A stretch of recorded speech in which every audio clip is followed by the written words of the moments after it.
Students, നമുക്കിനി പഠിക്കാനുള്ളത് cleaning and ഡീകണ്ടാമിനേഷനാണ്. അപ്പോൾ നമ്മളുടെ വർക്കിലെ ഏറ്റവും ഇമ്പോർട്ടൻ്റ് ആയിട്ടുള്ളൊരു പാർട്ടാണ് ക്ലീനിങ്. സോ അതിൻ്റെ ഇമ്പോർട്ടൻസ് നമുക്ക് എന്താണെന്ന് പഠിക്കാം. അതിനുവേണ്ടി എന്തൊക്കെ പ്രിപ്പറേഷൻസ് നമ്മൾ ചെയ്യണം, എങ്ങനെ ക്ലീനിങ് ചെയ്യണം എന്നെല്ലാം നമുക്ക് ഈ വീഡിയോയിലൂടെ പതുക്കെ പഠിച്ചു തുടങ്ങാം. അപ്പോൾ നമുക്ക് തുടങ്ങാം. Introduction. Cleaning is the cornerstone of instrument processing. അപ്പോൾ നമ്മൾ നോക്കിയ കോർണർ സ്റ്റോൺ എന്ന് പറഞ്ഞാൽ എന്താണ്? മൂലക്കല്ല്. നമുക്കറിയാം, ഒരു ബിൽഡിങ് പണിയുമ്പോൾ ഏറ്റവും ഇമ്പോർട്ടൻ്റ് ആയിട്ടുള്ള കാര്യം ഏതാണ്? നമ്മൾ കല്ലിടിയിൽ കർമ്മം എന്നൊക്കെ പറയുന്ന പോലെ മൂലക്കല്ല്. അപ്പോൾ എന്ന് പറഞ്ഞ പോലെ തന്നെ നമ്മളുടെ വർക്കിൻ്റെ ഏറ്റവും പ്രധാനപ്പെട്ട ഒരു വർക്കാണ് എന്ത്? നമ്മളുടെ ഇൻസ്ട്രുമെൻറ്റ് റീപ്രോസസ്സിങ്ങിൻ്റെ cleaning. So cleaning is the cornerstone of instrument reprocessing. Items that have not been cleaned properly cannot be sterilized or made safe for patient use. So, അപ്പോൾ നമ്മൾ ഇതിൽ നിന്ന് മനസ്സിലാക്കേണ്ടത് എന്താ? ക്ലീനിങ് നമ്മൾ പ്രോപ്പറായിട്ട് ചെയ്തില്ലെങ്കിൽ നമ്മളുടെ സ്റ്റെറിലൈസേഷൻ നമുക്ക് പ്രോപ്പറായിട്ട് ചെയ്യാൻ പറ്റില്ല. പേഷ്യൻറ്റിന് അത് ഒരു ഐറ്റം സേഫായിട്ട് യൂസ് ചെയ്യാനും സാധിക്കില്ല. Central service are very different than the cleaning process carried out in other situations. അപ്പോൾ ക്ലീനിങ് നമ്മളുടെ CSSDയിൽ പെർഫോം ചെയ്യുന്ന ക്ലീനിങ് പ്രോസസ്സ് എന്ന് പറഞ്ഞു കഴിഞ്ഞാൽ മറ്റ് ക്ലീനിങ് പ്രോസസ്സ് പോലെയല്ല, അത് ഒത്തിരി വ്യത്യാസമുണ്ട്. When cleaning is performed outside the healthcare facility, for example in home settings, the definition of clean can vary with the individual. അതായത് ഇപ്പോൾ ഒരു ഉദാഹരണം പറയുകയാണ്, CSSDയുടെ പോലെയല്ല മറ്റ് ക്ലീനിങ് പ്രോസസ്സ് എന്ന് പറഞ്ഞു കഴിഞ്ഞാൽ നമ്മളുടെ വീട്ടിലൊക്കെ നമ്മൾ ക്ലീനിങ് ഒക്കെ ചെയ്യുന്നത്, ഇപ്പോൾ യൂട്ടൻസിൽസ് നമ്മൾ വീട്ടിൽ പ്ലേറ്റൊക്കെ വാഷ് ചെയ്യുന്നതൊക്കെ ഡിപ്പെൻഡ്സ് അപ്പോൺ ദ ആരാണോ അത് ചെയ്യുന്നത് അവരെ ഡിപ്പെൻഡ് ചെയ്തിട്ടായിരിക്കും അതിൻ്റെ ക്ലീനിങ് ഇരിക്കുന്നത്.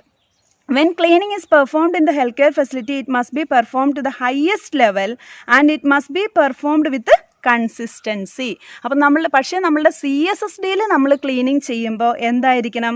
അത് ഏറ്റവും നല്ല രീതിയിലായിരിക്കണം ക്ലീനിങ് ചെയ്യേണ്ടതും. അത് എപ്പോഴും ഒരേ മെത്തേഡിൽ തന്നെ, ഒരേ രീതിയിൽ തന്നെ ആയിരിക്കണം. അതിനകത്ത് ഏറ്റക്കുറച്ചിലുകൾ പാടില്ല. കൺസിസ്റ്റൻ്റ് ആയിട്ട് ഒരേ രീതിയിൽ തന്നെ ആയിരിക്കണം CSSDയിലെ ക്ലീനിങ് വരേണ്ടത്. അത് ഓരോ സ്റ്റാഫിനെയും ഡിപ്പെൻഡ് ചെയ്ത് വേരി ചെയ്യാൻ പാടില്ല. Improper cleaning can cos infections and even death. കണ്ടോ? അപ്പോൾ പ്രോപ്പറായിട്ട് ക്ലീൻ ചെയ്തിട്ടില്ല എന്നുണ്ടെങ്കിൽ പേഷ്യൻറ്റിന് ഇൻഫെക്ഷൻ ഉണ്ടാവാം, അല്ലെങ്കിൽ പേഷ്യൻ്റ് മരിക്കാൻ വരെ ചാൻസ് ഉണ്ട്. What is clean? എന്താണ് ക്ലീൻ എന്ന് പറഞ്ഞു കഴിഞ്ഞാൽ അതിൻ്റെ ഒരു ഡെഫിനേഷൻ എന്താണെന്ന് നമുക്ക് നോക്കാം. Cleaning is defined as the removal of all visible and non visible soil and other foreign material from medical devices being processed. അപ്പോൾ എന്താണ് ക്ലീനിങ് എന്ന് പറഞ്ഞാൽ? റിമൂവൽ ഓഫ്, മാറ്റിക്കളയുന്നു. എന്തിനെയൊക്കെ? സോയിൽഡ് ഐറ്റം, എന്തൊക്കെ? കാണപ്പെടുന്നതും കാണപ്പെടാത്തതുമായ സോയിൽ ഐറ്റവും മറ്റു ഫോറിൻ മെറ്റീരിയലും നമ്മളെ പ്രോസസ്സ് ചെയ്യേണ്ട മെഡിക്കൽ ഡിവൈസസിൽ നിന്ന് മാറ്റിക്കളയുന്നതിന് പറയുന്ന പേരാണ് എന്ത്? Cleaning. When faced with the complex configuration of today's medical devices, the cleaning process becomes quite challenging.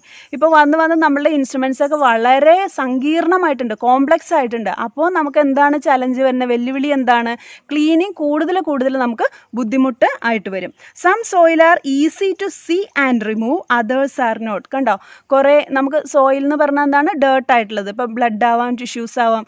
അത് നമുക്ക് മിക്കവാറും ഇൻസ്ട്രുമെൻറ്റിൽ ഈസി ആയിട്ട് കാണാൻ പറ്റും. അത് റിമൂവ് ചെയ്യാൻ ഈസി ആയിരിക്കും. The goal of every cleaning process in the decontamination area is to remove all soil, not just the ones that are easy to see and remove. അപ്പം നമുക്ക് ഒരുപക്ഷെ പെട്ടെന്ന് കാണാനും പെട്ടെന്ന് എടുത്ത് കളയാനും പറ്റുന്ന ഡേർട്ട് ആയിരിക്കും. പക്ഷെ ചിലതെന്താണ്? എളുപ്പം കാണാനും പറ്റില്ല, എളുപ്പം റിമൂവ് ചെയ്യാനും പറ്റില്ല. പക്ഷെ നമ്മളുടെ ലക്ഷ്യം എന്താണ്? കാണാൻ പറ്റുന്നതും കാണാൻ പറ്റാത്തതും, എളുപ്പം കളയാൻ പറ്റുന്നതും എളുപ്പം റിമൂവ് ചെയ്യാൻ പറ്റാത്തതുമായ എല്ലാത്തരം സോയിലിനെയും നമ്മൾ കളഞ്ഞിരിക്കണം. അപ്പം നമ്മൾ അത്രയേറെ ഇമ്പോർട്ടൻസ് അല്ലെങ്കിൽ അത്രയേറെ ശ്രദ്ധ കൊടുക്കേണ്ട ഒരു ഏരിയ ആണ് എന്ത്? നമ്മളുടെ cleaning process. Proper cleaning requires at right tools, right technique and attention in detail.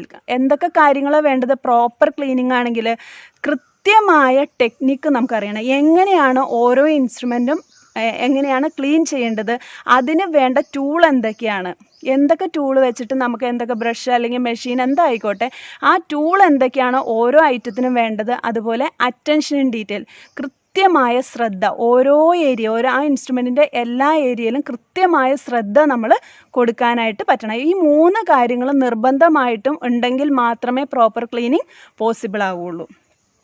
A medical device may appear clean at first glance but may harbor soils that are not readily visible. അപ്പോൾ മിക്കവാറും medical ഡിവൈസുകൾ എന്തായിരിക്കും, ഒറ്റ നോട്ടത്തിൽ കാണുമ്പോൾ അത് clean ആയിരിക്കും, പക്ഷേ അതിൽ ഒത്തിരിയേറെ സോയിൽ അല്ലെങ്കിൽ മൈക്രോ ഓർഗാനിസംസ് ഹാർബർ ചെയ്തിരിക്കാനായിട്ട് ചാൻസ് കൂടുതലാണ്. ഇപ്പം നമുക്കറിയാം, നമ്മളിപ്പോൾ അസെപ്റ്റോ സിറിഞ്ചൊക്കെ ഒന്ന് ജസ്റ്റ് പഴയ അസെപ്റ്റോ സിറിഞ്ചൊക്കെ നമ്മൾ നടുവേ ഓപ്പൺ ചെയ്ത് നോക്കുകയാണെങ്കിൽ അതിൻ്റെ ഉള്ളിൽ എത്രത്തോളം അഴുക്കിരിക്കുന്നുണ്ട്. അതല്ലെങ്കിൽ നമ്മൾ സാധാരണ ഫോസപ്സ് അങ്ങനെ അല്ലെങ്കിൽ ബയോപ്സി ഫോസപ്സ് ഇതെല്ലാം എടുത്ത് നോക്കിയാൽ അറിയാം. അത് മൈക്രോസ്കോപ്പിൽ നോക്കേണ്ടി വരും, അല്ലെങ്കിൽ ഇപ്പോൾ ആർത്രോസ്കോപ്പിക് ഷേവർ ആണെങ്കിൽ ഇൻസ്പെക്ഷൻ അതിന് പറ്റിയ ഫ്ലെക്സിബിൾ ഇൻസ്പെക്ഷൻ സ്കോപ്പ് അവൈലബിൾ ആണ്. അതൊക്കെ വെച്ച് നോക്കുമ്പോഴാണ് നമ്മൾ ക്ലീൻ ചെയ്തു എന്ന് നമ്മൾ വിശ്വസിക്കുന്ന പല ഐറ്റവും ക്ലീൻ അല്ല എന്ന് നമുക്ക് മനസ്സിലാവുന്നത്. അല്ലെങ്കിൽ പ്രോട്ടീൻ ടെസ്റ്റുകളുണ്ട്, അതെല്ലാം നോക്കി കഴിയുമ്പോഴാണ് നമുക്ക് മനസ്സിലാവുന്നത് ഇതൊന്നും പ്രോപ്പറായിട്ട് ക്ലീൻ ആയിട്ടില്ല എന്നുള്ളത്. Then every item that passes through the decontamination process has the potential to harm a patient or present a danger to healthcare workers. That is why CS technician assigned to the decontamination area must have the proper cleaning tools, must understand the correct cleaning technique for every item, and must always pay close attention to detail as they perform their duties. അപ്പോൾ ഓരോ ഇൻസ്ട്രുമെൻറ്റും അല്ലെങ്കിൽ ഓരോ medical ഡിവൈസസും നമ്മളുടെ ഏരിയയിൽ വരുന്നത് പ്രോപ്പറായിട്ട് നമ്മൾ clean ചെയ്തില്ലെങ്കിൽ എന്താണ്, പേഷ്യൻറ്റിന് ഹാം ആവാനുള്ള ചാൻസ് വളരെ കൂടുതലാണ്. അപ്പം അതുകൊണ്ട് തന്നെ നമ്മൾ ഓരോ ഐറ്റത്തിനും നേരത്തെ പറഞ്ഞ പോലെ റൈറ്റ് ടെക്നിക്കും റൈറ്റ് ടൂളും അതുപോലെ കൃത്യമായ അറ്റൻഷനും നമ്മൾ കൊടുത്തിരിക്കണം.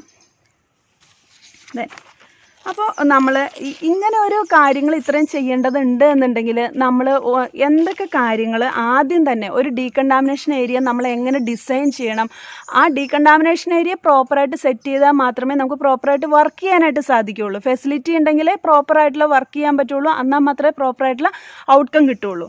സോ ആദ്യം നമ്മളുടെ ഡീകണ്ടാമിനേഷൻ ഏരിയയുടെ ഡിസൈനും അതിൻ്റെ ലൊക്കേഷനും നമുക്ക് എവിടെയായിരിക്കണം, എങ്ങനെയായിരിക്കണം എന്നുള്ളത് നോക്കാം. The process of cleaning and decontamination begins long before even one soiled instrument arrives in the decontamination area.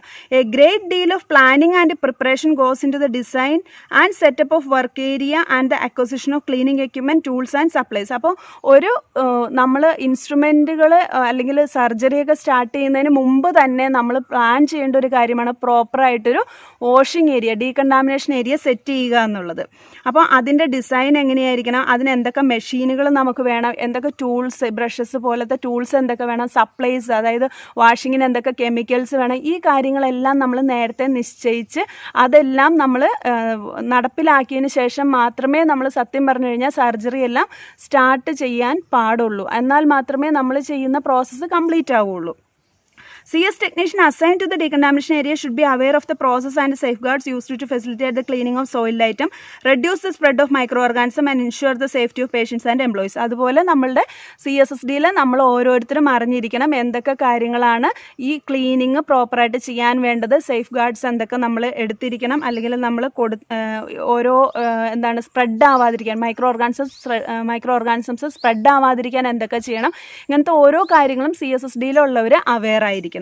Decontamination areas are unique because of their purpose and design. Soiled instruments should only be cleaned in the designated decontamination area. Decontamination area എന്തിനു വേണ്ടിയിട്ടാണ്, soiled items clean ചെയ്യാൻ വേണ്ടിയിട്ടുള്ള ഒരു area ആണ്. അതുകൊണ്ട് തന്നെ അതിൻ്റെ ഡിസൈനും അതിൻ്റെ പർപ്പസും യുണീക്ക് ആയിരിക്കും. Decontamination area serves as a receiving area for soiled instruments and in many cases other medical devices and equipment from surgery and other areas of healthcare facility. Decontamination ഏരിയയിലാണ് നമ്മൾ സോയിൽ ഐറ്റം എല്ലാം, soiled instruments എല്ലാം receive ചെയ്യുന്ന, അതുപോലെ തന്നെ എക്യുപ്മെൻറ്റ്സോ അല്ലെങ്കിൽ എന്തെങ്കിലും ഡിവൈസുകളോ എല്ലാം റിസീവ് ചെയ്ത് പ്രോസസ്സ് ചെയ്യുന്നത് ഈ ഡീകണ്ടാമിനേഷൻ ഏരിയയിലാണ്. Several design related factors must be considered as the decontamination areas planned. അപ്പോൾ ഡീകണ്ടാമിനേഷൻ ഏരിയ നമ്മൾ പുതിയതായിട്ട് പ്ലാൻ ചെയ്യുമ്പോൾ കുറേ അതിൻ്റെ ഡീകണ്ടാമിനേഷൻ ഏരിയയുടെ ഡിസൈനിങ് നമ്മൾ കുറേ കാര്യങ്ങൾ ശ്രദ്ധിച്ചിരിക്കണം അല്ലെങ്കിൽ അറിഞ്ഞിരിക്കണം, എങ്ങനെ വേണം ഒരു ഡീകണ്ടാമിനേഷൻ ഏരിയ സെറ്റ് ചെയ്യാൻ എന്നുള്ളത്. It is more cost effective to centralise the decontamination function to one area of the health care facility.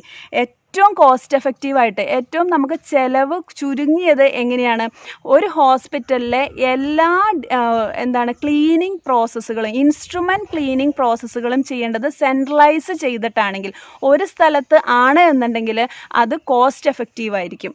കാരണം എന്താ, if the decontamination area is not centralised additional expenses will be incurred for duplicate equipment and space. അത് പല സ്ഥലങ്ങളിൽ, ഇപ്പം നമുക്കറിയാം പല സ്ഥലങ്ങളിലും ഇപ്പം ലേബർ റൂമിന് ഒരു വാഷിംഗ് ഏരിയ കാണും, അല്ലെങ്കിൽ കാത്ത് ലാബിന് ഒരു വാഷിംഗ് ഏരിയ കാണും, CSSD ഇത് കൂടാതെ വാർഡിൻ്റെ മാത്രം ചെയ്യാനായിട്ട് ഒരു ചെറിയ CSSD കാണും, OTക്ക് വേറൊരു വാഷിംഗ് ഏരിയ കാണും. ഇങ്ങനെ വരുമ്പോൾ എന്താണെന്ന് വെച്ച് കഴിഞ്ഞാൽ എക്യുപ്മെൻറ്റ്സും ടൂൾസും സ്പേസും എല്ലാം വീണ്ടും ഈ എല്ലാ സ്ഥലങ്ങളിലും വേണ്ടി വരും. അപ്പോൾ അത് കൂടുതൽ കോസ്റ്റ് ഉണ്ടാവുകയുള്ളൂ, മാൻ പവറും കൂടുതൽ വേണ്ടി വരും. സോ ഡീകണ്ടാമിനേഷൻ എപ്പോഴും സെൻട്രലൈസ് ചെയ്ത് നമ്മളുടെ CSSD തന്നെ എല്ലാ സ്ഥലത്തെയും ക്ലീനിങ് ചെയ്യാനുള്ള ഏരിയയ്ക്ക് CSSDനെ മാറ്റുകയാണ് ഏറ്റവും നല്ലത്. The location of the decontamination area should be considered the need to transport contaminated devices from the point of use. Location എവിടെയായിരിക്കണം CSSDയുടെ അല്ലെങ്കിൽ ഈ decontamination area എവിടെയായിരിക്കണം?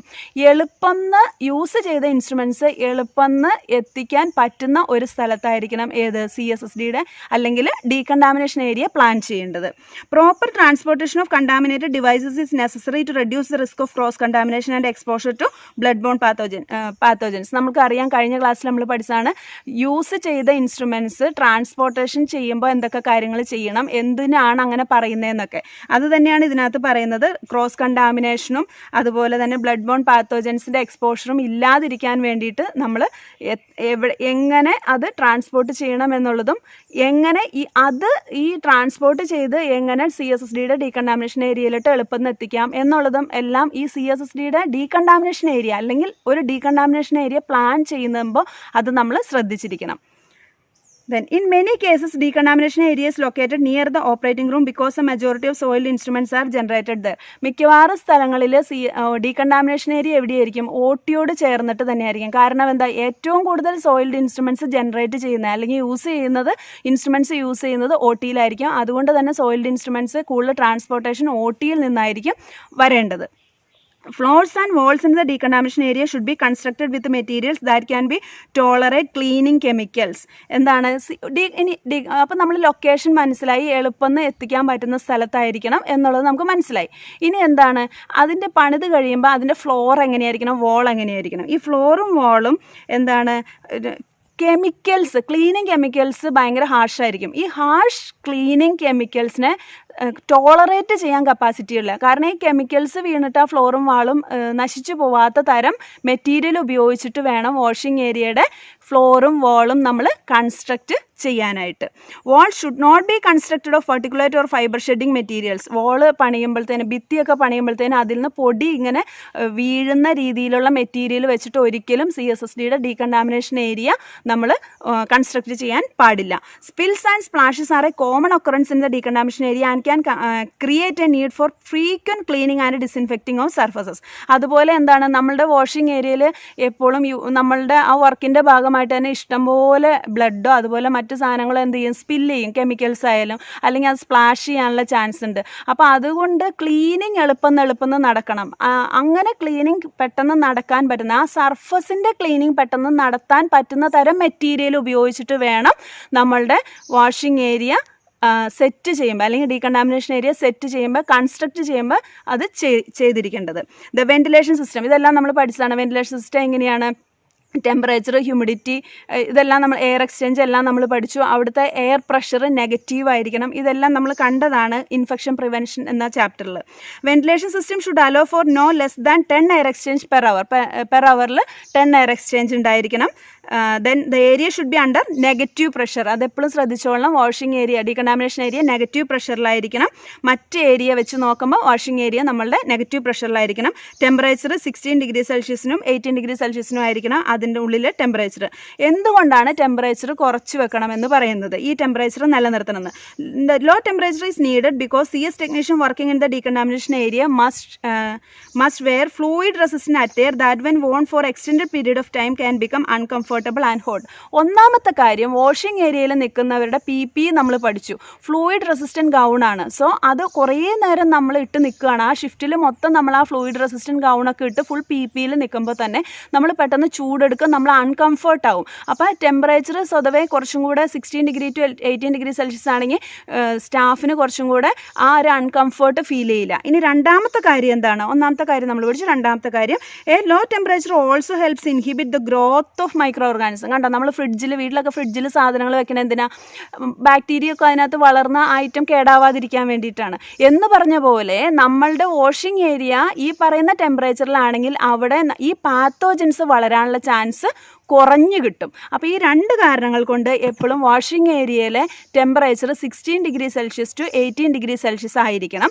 Negative air pressure ആയിരിക്കണം. 10 എയർ എക്സ്ചേഞ്ച് പെർ അവർ ആയിരിക്കണം. ഇനി റിലേറ്റീവ് ഹ്യൂമിഡിറ്റി എപ്പോഴും 30% to 60% ആയിരിക്കണം relative humidity. Then എന്താ relative humidity? Amount of water vapour in the atmosphere.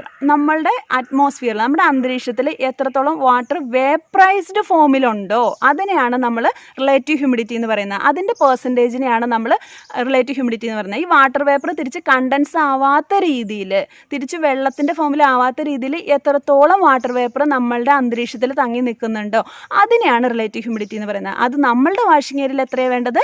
ആ റിലേറ്റീവ് ഹ്യൂമിഡിറ്റി 30% ടു 60%. സോ ഇനി അടുത്ത വീഡിയോയിൽ നമുക്ക് ഡീകണ്ടാമിനേഷൻ ഏരിയയിലെ ലൈറ്റിംഗ് എങ്ങനെയാണ്, എന്തിനാണ്, ബാക്കി കാര്യങ്ങളെല്ലാം നമുക്ക് അടുത്ത വീഡിയോയിൽ പഠിക്കാം. Thank you. Have A nice day.